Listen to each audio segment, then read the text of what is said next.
Hello and welcome to another episode of Glory of Golden State Gaming. I'm your host, Swamp Swimmer, and with me today is Matt. Just Matt. How you doing, Matt? How you doing? I'm doing pretty good. How about you? Oh, I'm doing fantastic. We're going over my round 6, the last round of the Las Vegas Open. Whew, it's very exciting. But before we get there, I want to ask you, Matt. You were at the LVO. First of all, tell me how your experience was, like just big picture, and then tell me your Warhammer story. When did you start playing this game? What's your favorite army? What was your first army? Take it away, Matt.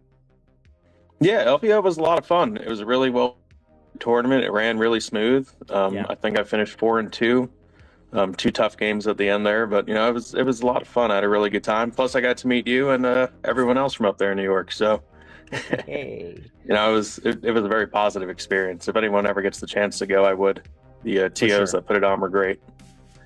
No, I got into Warhammer probably around 2003. I think I was in like 7th or 8th grade, and my neighbor came home with a Space Marine, and so I grabbed some Tau. And then a few years after that, I got into Warhammer Fantasy with Skaven. And I played Skaven right up till the end of 7th, and then I took a long break from Warhammer. I just couldn't get into 8th. I think I played one game when I got home from college, and my unit got taken off by Dwellers Below or something. Whatever that spell was called. That was 8th edition. Big, powerful single spells. Yeah, I feel that feeling. I know that feeling. Yeah, well, that was my first game of it, and I quit right there and then. And everyone that played, I used to play with, was playing War Machine behind me. So I played War Machine up until 2022. That sounds right. And then I just kind of waited for Old World to come out, and I bought my Bretts. What kid didn't want a Brett army back in 2005? Just a bunch of knights charging across the table. That's very true. But do you still have a love for the Skaven? Do you think the Skaven are any salvageable point in the Old World right now? It's rough, right? Because most of their power was coming in with cheap infantry blocks and bringing all the shooting to bear. I used to be able to bring like 6 units of slaves and attach rattling guns to each of them at 2 points. That if you could still do that, that'd be great, and shoot into combat and all this other fun stuff. But I don't know, man. It's gonna be rough. They got to fix something. Their shooting still really good right now. Yeah. It's just trying to find a way to stop fast armies from getting to you quickly. It's like taking swarms, taking abominations, taking anything that can hold down a hard-hitting unit for like 2 turns while you dismantle the rest of the army. I like to use warp lightnings. I know a lot of people like to use slings. I like Giselles and the Globadiers. Yeah, I think they're also really good, and they have a spot. It's just finding a way to make all that shooting work still is a little challenging, Yeah, I agree. Those legacy books some are really, really good, and then some are just like, I'm in that boat with Lizardmen right now. But yeah. And anyway, let's get to the battle report. Let's do it. Yeah.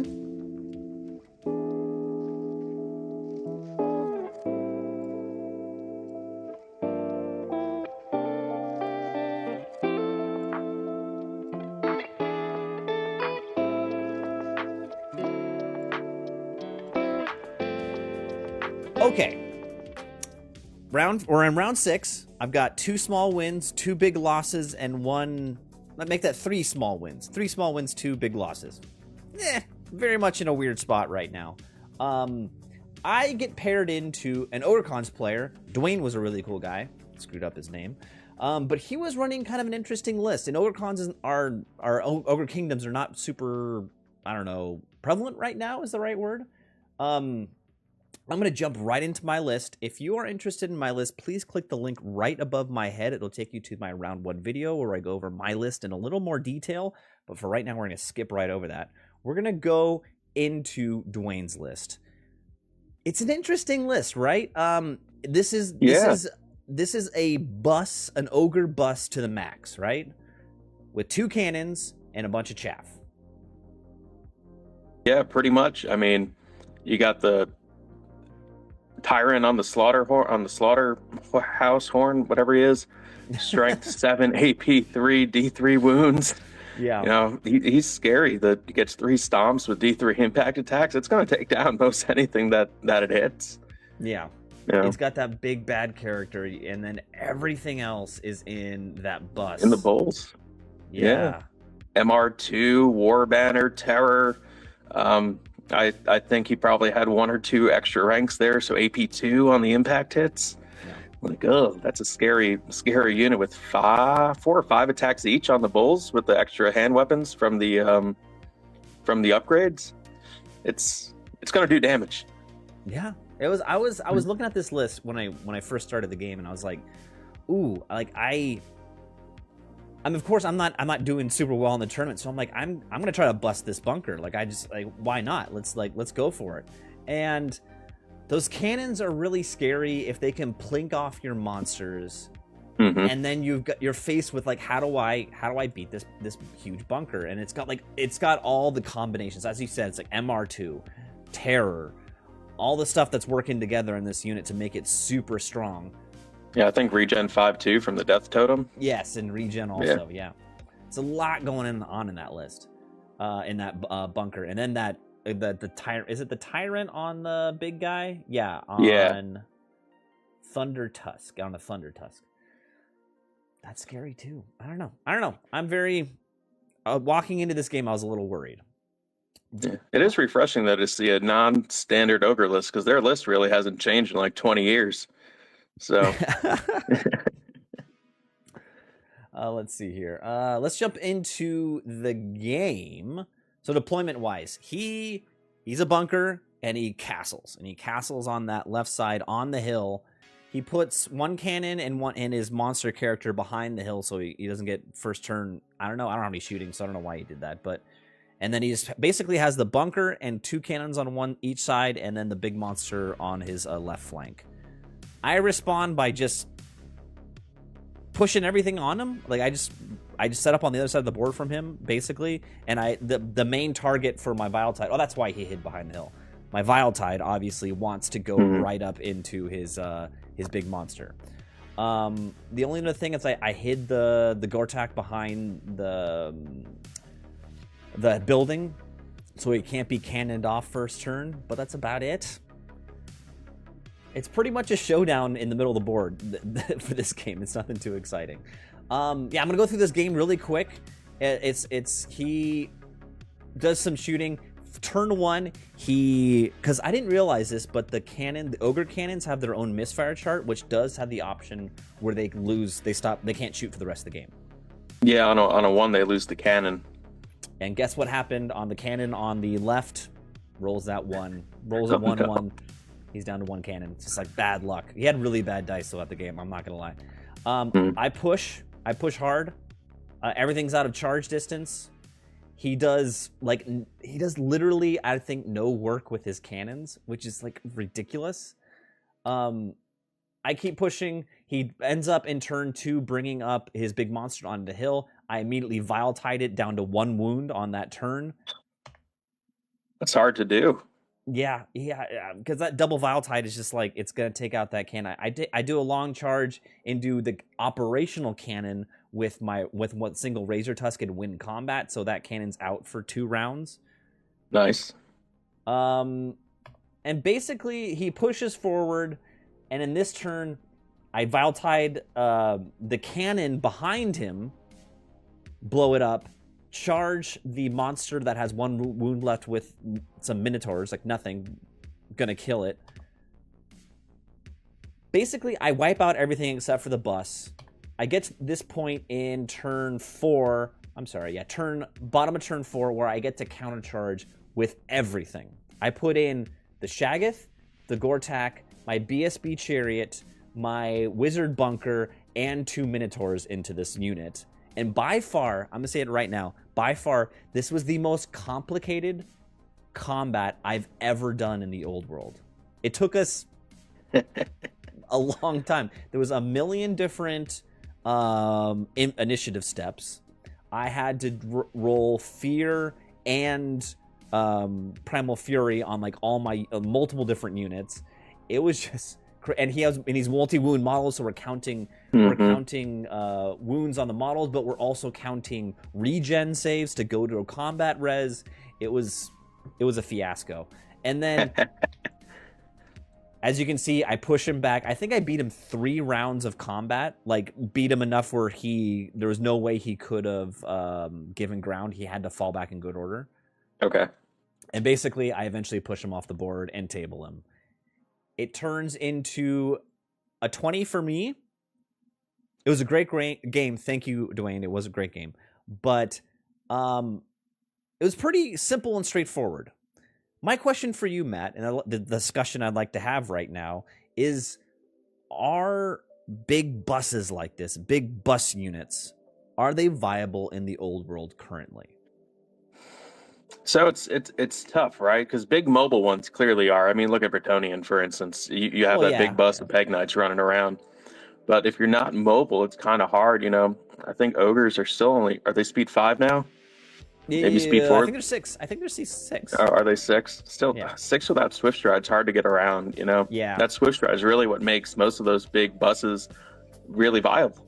And the lack of Swift Stride, I mean, you go from charging 15 inches down to 12, and you can get outflanked pretty easily, especially as an infantry unit without 360. You got to be careful.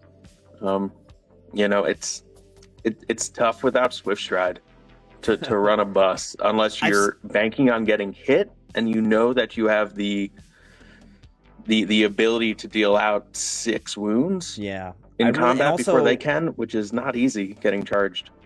I really think Swift Stride is probably the best rule in the game right now, the best special rule, because simply they're pursuing and charging and fleeing a whole extra dice. It's not like I think Swift Stride back in 8th edition was you roll 3 and pick the highest 2. This is literally just rolling 3 dice compared to rolling 2 dice. It's a huge advantage. I completely agree. I still think this is still a very viable, bus list, a points denial list. But I think it was a good matchup for me because I had a bunch of chaff. I could slow down that unit while picking off everything else, vile tiding his other single model stuff. I think the bus is still viable. Like I think of our friend Greg, who was running the Lothran Sea Guard bus with the wizard in it on high magic, and that's super hard to deal with. And even if it's not rolling across the table like a Bretonian Peg Knight bus and like blowing up everything it touches, it's still a huge point denial. It's a point sink, right? Yeah, I think with those big buses, especially if you don't have Swift Stride, you need to go up and get in their face immediately. Like staying back on that hill isn't gonna get you what you want because then you get outmaneuvered. So if he had come up and stuck, even with 1 wound, just stuck that Stonehorn up in your face, bottom of 1, and said, do the 1 wound. Let's see if you can. And then put that bus right next to it to threaten your big unit. It's like, ugh. Now you got 2 threats in your face. He's pressuring you. You have to make a choice. You don't really get the option to chaff him out or kind of skirt around him anymore. Now he's just there and you have to deal with it right away instead of, just kind of running in a circle. Yeah, I think you make a good point. Like, rather than him sitting back waiting for me to come to him, if he would have pushed on me, I don't know, this double Vile Tide's so good against like a big monster character like that. I don't know, maybe not. But but that bus should be able to survive it with MR2. Yeah, oh for sure. Yeah, maybe he should have just left his big character on the monster behind the hill, maybe the whole game, and push that bus on me. That's that could have been an option, and run those cannons up instead of hiding. So those cannons do work in combat, regardless of if they're shooting you or no. Impact hits, and the Ogre still gets to swing at you. And I think the mounts have Armor Bane too. They do work. Yeah, they do. I agree. I remember I said I had that early charge where I got a Razor Tusk into his chariot, and I won the first round because I just rolled well. And then the second round, he killed me in return, not charging. So yeah, they're solid. But yeah, That wraps up my LVO experience. I'm going to do another video after this, kind of wrapping up my whole thoughts. Spoiler alert, I won an award at the tournament. Ha ha ha ha ha. But, what was, you said you had a great time. It was a long travel day to get there to Las Vegas from the East Coast. Would you go back next year? If I was able to, I would. Yeah, you know, the Rio is a relatively inexpensive hotel if you can split the rooms. I think I split it 4 ways and it was $168 for the whole time we were there. And then the tournament itself wasn't, well, I guess it's one of the more expensive tournaments, but it's $120. So for like the weekend, if you include food. That's a pricey tournament. And also 6 games is a lot. It is a lot. It is a lot. I know by the end of the day, I was just ready to go upstairs and relax. My knees were the size of golf balls or softballs. No, I would definitely go back. You know, would you prefer? Like I said, everyone I met and played against was fantastic. Yeah, great vibes there. Everyone was super cool. We were having drinks, doing just. All my games were great. No one was like really sour or mean. It was great. But you prefer a 5-game tournament over a 6-game?